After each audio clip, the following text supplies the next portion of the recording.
மீன ராசி நேர்களே, ஜென்ம ராசியில் சனி செவ்வாய் 2இல் சூரியன் சஞ்சரிப்பதால் நிதானத்தோடு இருக்க வேண்டும்.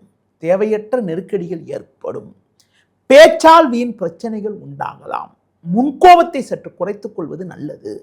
குடும்பத்தில் கணவன் மனைவி இடையே விட்டு கொடுத்து செல்ல வேண்டும். தொழில் வியாபாரத்தில் வீண் பிரச்சனைகள் உண்டாகும்.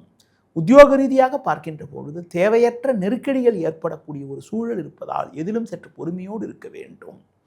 தூர பயணங்களை தள்ளி வைப்பது நல்லது. சக ஊழியர்களால் வீண் நெருக்கடிகள் ஏற்படும். பணியில் நீங்கள் சிறப்பாக செயல்பட்டாலும் உடனிருப்பவர்கள் உங்கள் மீது வீண் பழிச்சொற்களை சொல்லலாம் என்பதால் எதிலும் சற்று பொறுமையோடு நிதானத்தோடு இருக்க வேண்டிய நாட்களாக வருகின்ற நாட்கள் இருக்கிறது. எந்த விஷயத்திலும் சிந்தித்து செயல்பட வேண்டிய நாளாக வருகின்ற நாட்கள் இருக்கிறது. இந்த வாரத்தில் நீங்கள் சற்று பொறுமையோடு நிதானத்தோடு இருப்பது, எதிலும் சற்று கவனமாக இருப்பது, பிறர் விஷயத்தில் தலையிடாமல் இருப்பது மிக மிக நல்லது. இந்த வாரத்தில் குறிப்பாக எந்த நாட்கள் சற்று சாதகமான நாளாக இருக்கும் என்று பார்த்தால் 19 ஞாயிறு, 20 திங்கள், 21 செவ்வாய் ஆகிய நாட்கள் சற்று சாதகமான நாளாக இருக்கும். இந்த வாரத்தில் நீங்கள் லட்சுமி நரசிம்மர் வழிபாடு மேற்கொள்வதன் மூலமாக ஒரு சில வளமான பலன்களை நீங்கள் பெறக்கூடிய ஒரு வாய்ப்புகள் உங்களுக்கு உண்டு.